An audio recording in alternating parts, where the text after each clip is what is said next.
I've just had a conversation with Ben Clissitt, who's the head of sport at Telegraph Media Group. I wasn't sure how the conversation was going to pan out, and I think at first he was a little bit cool with me, to be honest. But there again, he had extended the opportunity to me to speak to him, so I took advantage of it.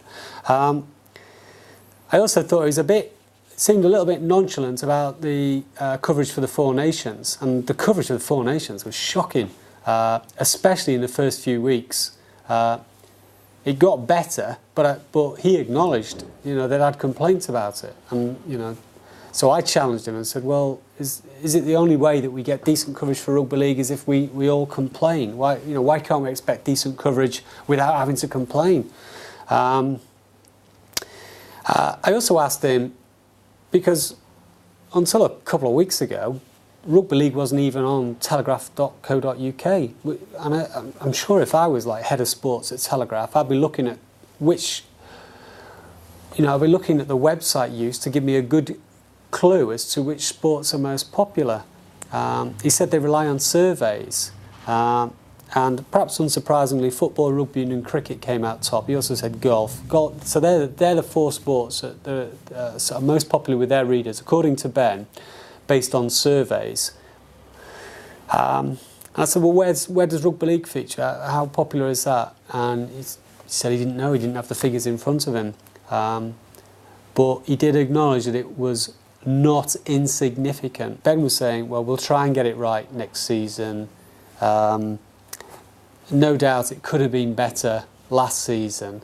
So he's kind of making the right noises, but he wasn't as bullish about the coverage being good next season as I would have liked. I also challenged him on a story about Joel Tompkins, because when Joel Tompkins signed for Saracens, the Telegraph obviously carried that.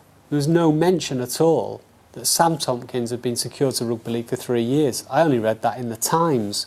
And I challenged Ben on that, and I said, well, I felt really, when I read the piece in the Telegraph, I felt dismayed, because obviously rugby league fans don't want their best players to go and play rugby union. And I said I was elated when I read the story in the Times that said Sam Tompkins had been secured for 3 years. And he actually said he apologised, and he said they just missed the nub of the story. Quite a few rugby league fans have contacted me and suggested that they'd be up for getting more involved in trying to get better coverage for rugby league, and maybe we should pencil in a date for next year where we could consider doing something. How about we pencil in a date of 1st of June where potentially we could go and pick it? It doesn't have to be that. I think probably what we should do is wait till the start of the new season, see which publications are giving the sport decent coverage and respect closer to the time, make a decision as to, and try and work together to see who we could target to get better coverage. It could be the Telegraph, it could be the Mail, the Times, or some other publication.